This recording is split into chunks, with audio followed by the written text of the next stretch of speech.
L'unique façon de prendre une bonne décision, c'est en comptant seulement sur la parole de Dieu.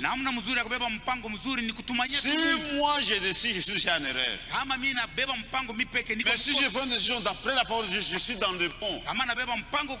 Ça fait partie de notre nature. Il a choisi la mort. Et il a entraîné le monde entier dans la mort. Dieu vient. L'église est vide. Le péché, vous allez fuir la présence de Dieu. Adam, où es-tu? Adam, uko wapi? Et je me suis caché parce que je suis nu. Mais tu as toujours été comme ça. Qui t'a enseigné que tu es nu? Dis la femme que toi tu m'as donnée. Seul je te viens. C'est toi qui me l'as donné. Mais regarde ce qui arrive maintenant. La femme que toi tu m'as donnée, c'est elle qui m'a entraîné dans ça.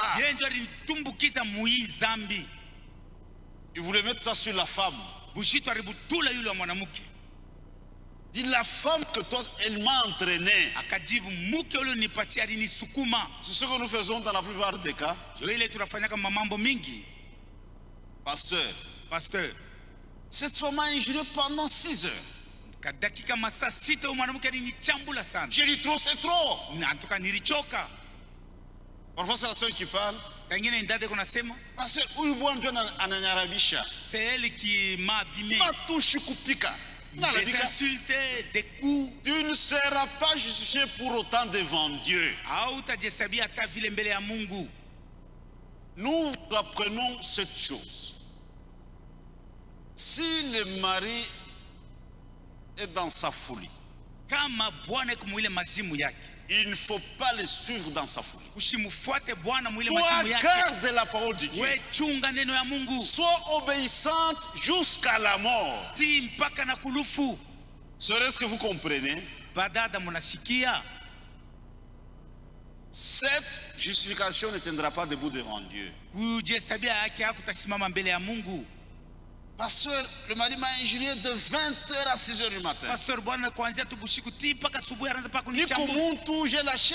Je suis un humain, ami. Sois obéissante jusqu'à la mort. Même ton frère. Regarde ça. Il a fait ça. Moi aussi, je suis un humain. Tu dois obéir à la parole de Dieu jusqu'à la fin. Devant chaque situation, qu'est-ce que la parole dit à ce sujet? Dieu aime ça. Dieu n'a pas pour autant justifié Adam.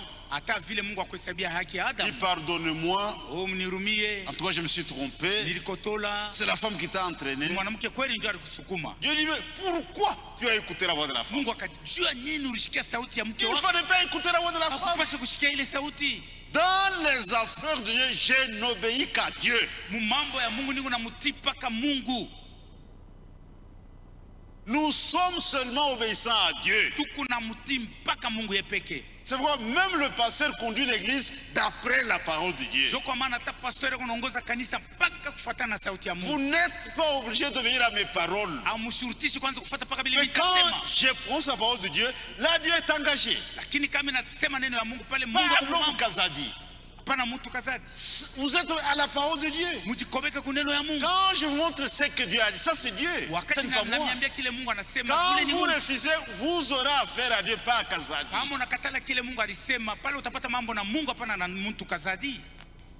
Nous n'obéissons qu'à Dieu. Je ne peux pas obéir à frère Branham. Je ne suis pas obéissant à Franck. Je n'obéis qu'à Dieu. Si vous m'aimez de mes commandements. C'est pourquoi dans notre marche, il y a les... Dieu doit tester notre foi. Il a fait avec notre père dans la foi Abraham. Un croyant. Mwaminifu. Un croyant, il obéit. Mwaminifu yeye kunatii. Dieu dit, je vais tester sa foi. Sema tapima imani yako. Dit, tu m'offres Isaac, ton fils unique, celui que tu aimes. Unitolee mwana wako wa pekee Isaac mwenyewe ule unapenda. C'est un vrai croyant. Kwa mwaminifu wa kweli. Et ça, juste, il dit à Sarah, ça va créer des problèmes. Mambo Mungu anasema nikimwambia Sara italeta mambo. Son fils unique, elle l'a eu dans sa vieillesse. Mwenye alipata kubuzee.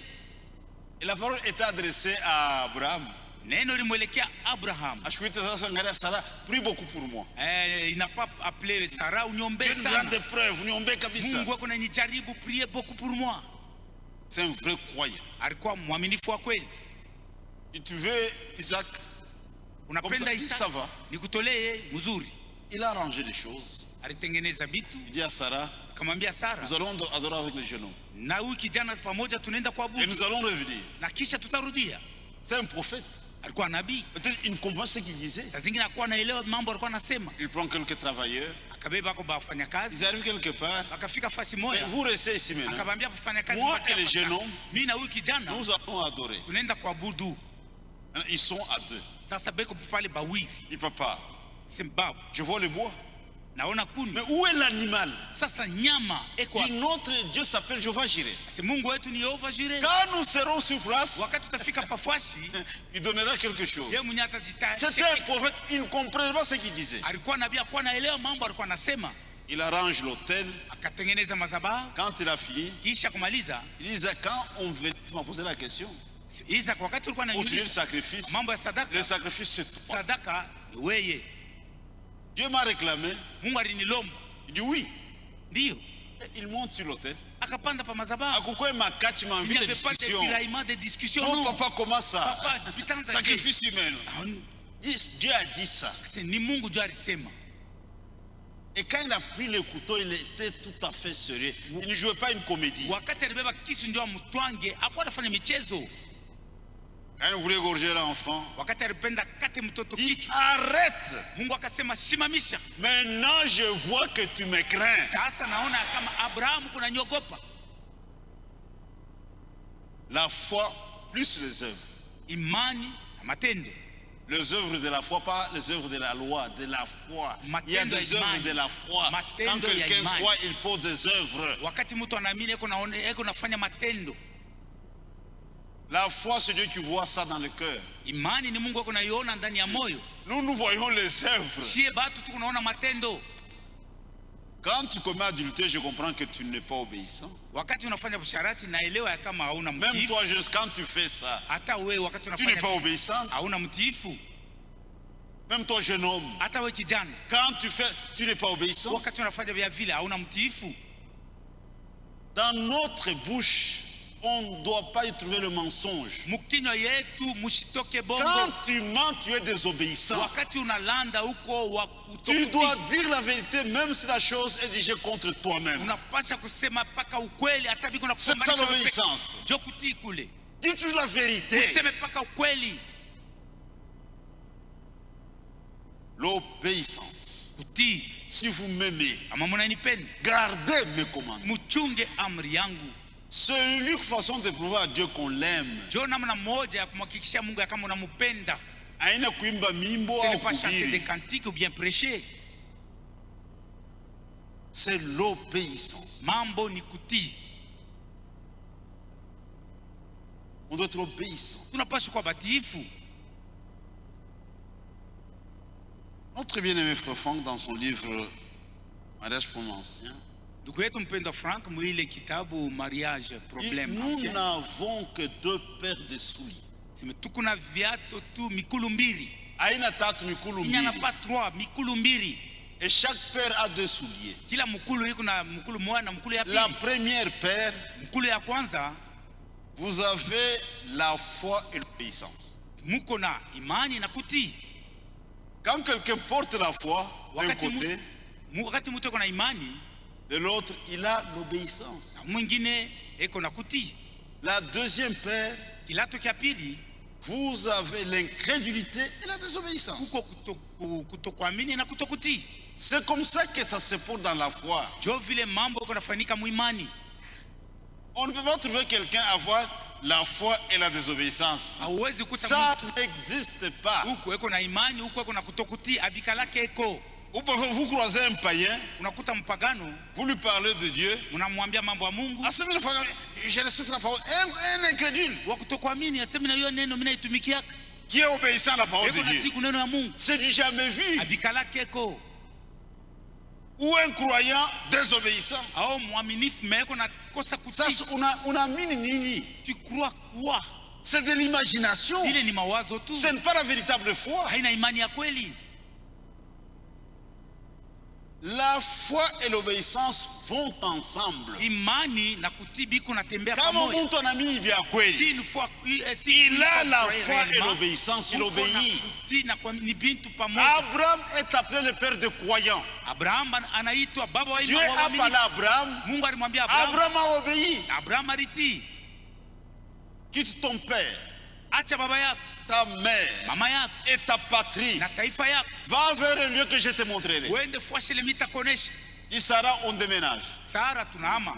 Quelle est la destination? Je ne sais pas. Dieu va nous conduire. Il est parti. Quand Dieu parle pour nous, c'est déjà tranché. On discute avec la... Nous croyons. Notre Dieu, il fait l'histoire avec ses croyants. C'est pourquoi il a ordonné des choses dans sa parole. Ce sont des choses destinées aux croyants. C'est l'affaire des croyants. Maintenant, il y a une particularité. Les ordonnances de Dieu sont des ordonnances étranges.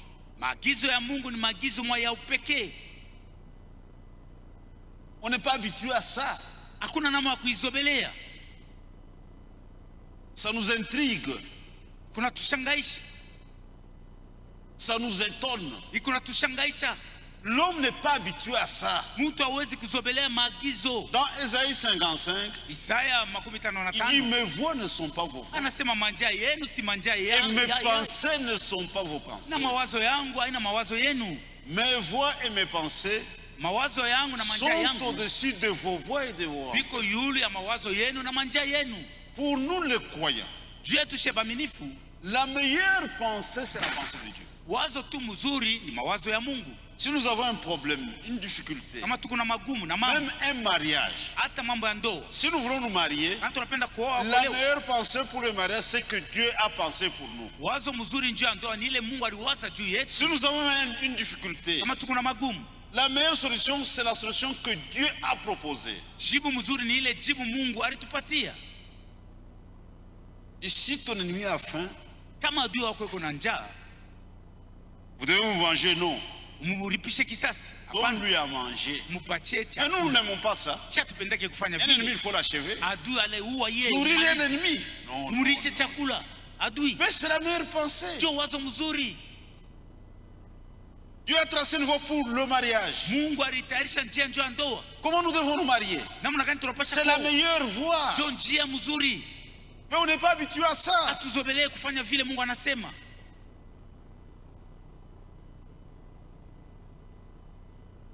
Si vous voulez prendre une femme, une bonne femme, la condition sine qua non c'est la nouvelle naissance. C'est ça la condition sine qua non. Une bonne femme se suffit de Dieu, née de nouveau. Si tu épouses une fille née de nouveau, c'est le millénium sur la terre. Mais le monde a sa façon de voir. Ils ont des femmes présentables d'après le monde. Mais nous faisons d'après Dieu, c'est la meilleure pensée. Dieu tourne un monde avec une très belle femme d'après le monde. Mais il faut comparer un divorce. Mais c'est une très jolie femme.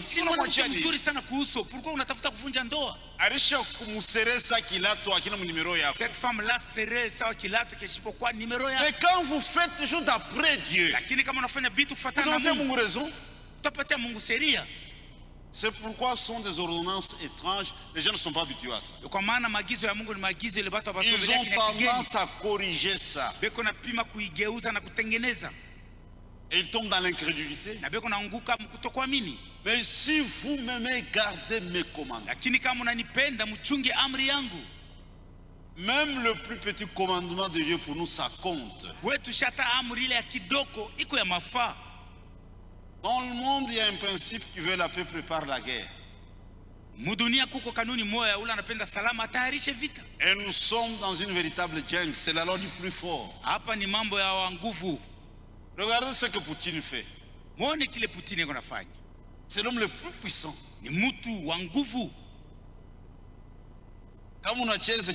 Une fois tu oses, allez, il tape dessus. Regardez même ce que Trump est en train aussi de faire.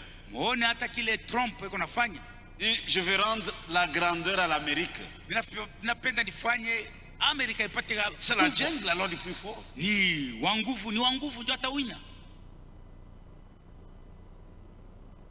faut avoir beaucoup d'armes.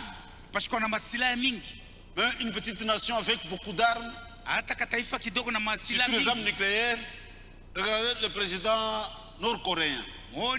C'est un jeune homme. Dit je peux atteindre l'Amérique avec mes missiles. Mais qu'on a menacé.